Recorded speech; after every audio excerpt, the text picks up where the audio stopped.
Hello everyone, I'm Professor Ricardo Britto, Dean of the International Business School Americas and Coordinator of Executive Short-Term Programs in New York, programs that we run in partnership with the School of Business of the State University of New York at Paltz and other universities on the New York area. Then we offer courses in strategic thinking, finance, project management, marketing, important areas of business management for young professionals to experience the US, to advance their knowledge of business, and to have an international experience. And I have now the pleasure, it's my great honor to receive here Professor Kristin Backhaus.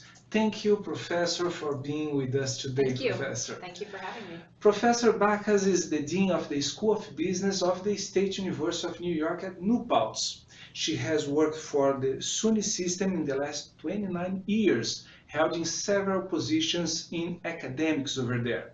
She holds a PhD in Educational Administration from the University of Albany, and she was recipient of several awards related to her service to SUNY system.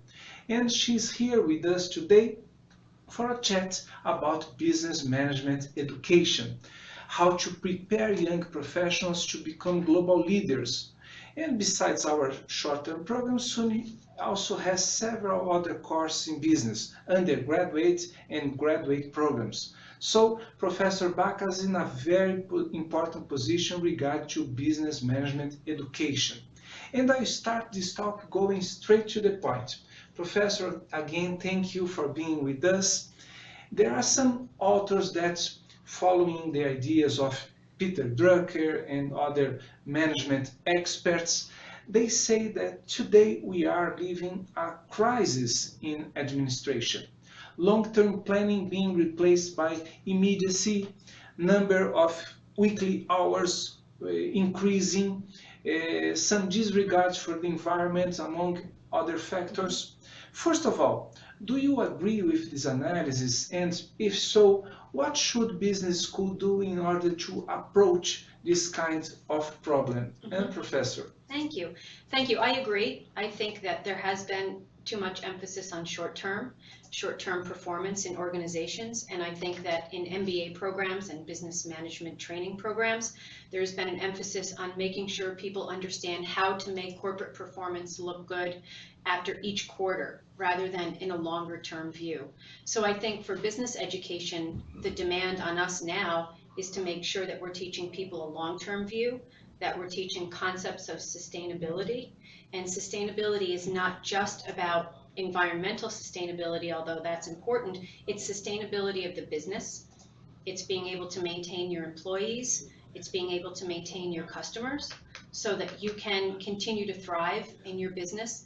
So for management education, we have to teach people to be good leaders and to understand how to use data and the data that they're gathering in a long-term view, not just in a short-term view for their own success or self-fulfillment, but for the good of the organization.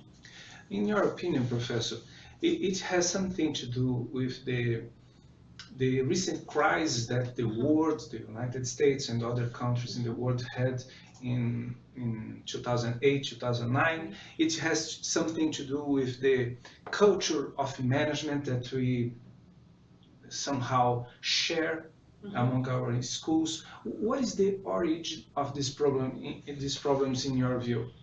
I think the origin partly has to do with intense scrutiny of organizational performance, and when you have a crisis like what we had in 2008, it puts everybody on guard constantly to make sure that those improvements are being made and that people are being as attentive to detail as possible. But I think at the same time, it also encouraged people to have a very individualized view of how they could be successful and how they could save themselves in that crisis.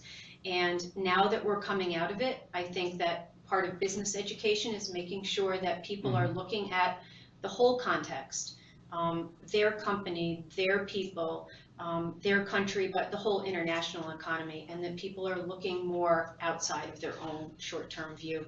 I see, I see. So, Professor, today, as we know, young managers seek to become global managers. What is the specific contribution that your school of business offer to these guys? Mhm. Well, the mission of the business school at SUNY New Paltz is to prepare competent business professionals for the global economy. So what we try to do is, again, as I emphasized before, give people an international context. We also try to teach them very strong leadership skills through the experiences they have in their education, through the projects that they do. We try to make sure that students are learning really strong analytical skills, quantitative skills, but they're also learning a strong set of interpersonal skills. I see. But in your view, Professor, are we doing a good job in terms of preparing our students for being global leaders? I'm saying so, not trying to criticize your school, Right. of course, but I have in mind, for instance, Latin American schools. Everybody here knows that globalization is a trend that is today to stay. Right. Companies are globalized, but if you look at the syllabus, at the curriculum of our business schools, they lack the preparation for the global challenges that our students, when they become managers, they will face. Right. In your opinion, are we accomplishing properly this goal, or we still have some homework to do on our side? I think there's still more to do. I think that cooperations between programs like the one that we have go far in trying to advance that kind of global knowledge.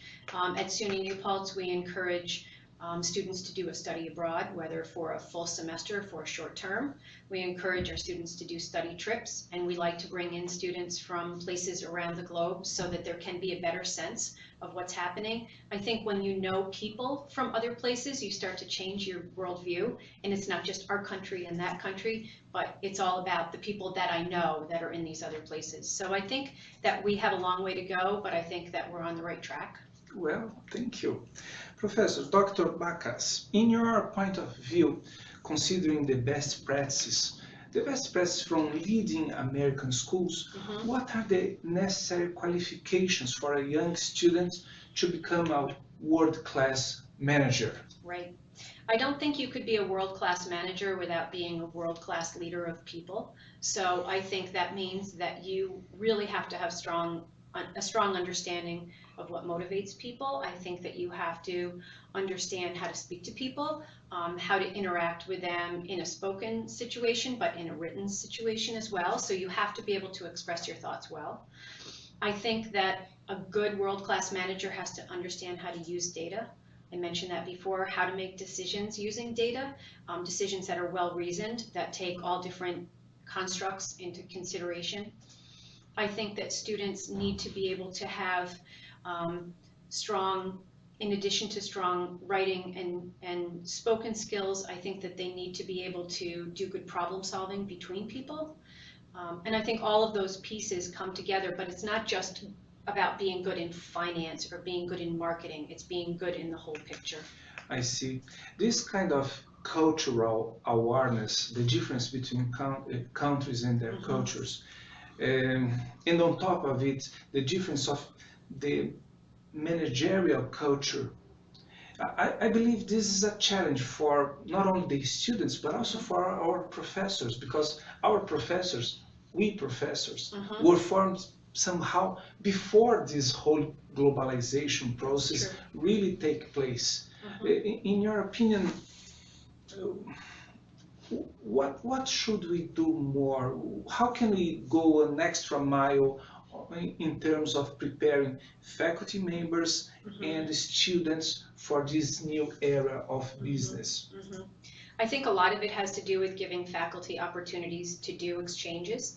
I think that belonging to different accrediting groups or different global organizations where faculty go and they meet people from other places, that helps them to form a different view. I think they need to share materials and learning materials and syllabi across countries and across disciplines so that they have a better idea. So I think the more interaction that they have, both with international students and with other international faculty members, even if it's not as formal as an exchange, but even if it's just a conference or sharing information online, I think that helps to bring people a little bit more up to date on what might have happened since they were trained. For sure, for sure. And considering that our students perhaps are aiming to stay there for a 3-week, a short-term program, what, in your opinion, can our students expect from their experience in New York? Right. When students come from your program to our college, we emphasize a few things. One, we like to use our best instructors. So our best faculty members are providing the classroom instruction, and they're excited about it, and they really like teaching these students because the students from your program have always been very good. So it's kind of a nice opportunity for our faculty members. What your students can expect is to be challenged and to be given interesting, challenging information, but with a fundamental instruction to go with it so that it's not overwhelming. They have an opportunity to participate. So they're working on their interpersonal and spoken skills while they're there in America and working with the faculty members from our school. They'll get a chance to visit both small and large businesses. So they do some field trips. They get to go to New York City and get to have a sense of what business is like in New York City. It's a great experience. It's fun. It's fun for us to have them, and I think they have a good time when they're there. That's great. And would you like to address a final message to our prospective students, Professor? Sure. We're really excited about having students come to New Paltz. It improves our context, it improves our instruction and the experience for the other students that are there during the short-term stay of the students from your program. And it's just a great opportunity for them to learn about the United States, to be challenged, to learn some new business information, and to get to experience a beautiful part of New York State and New York City. So it's a wonderful time. Thank you, Professor. Thank you. And I invite you to visit our website and know more about our joint programs in New York, programs that welcome students from all over the world for a unique, priceless opportunity. Thank you, Professor Kristin, again. Thank you. And thank you for being with us and for your interest in our programs. I'm Professor Ricardo Britto, and I'm looking forward to having you with us soon.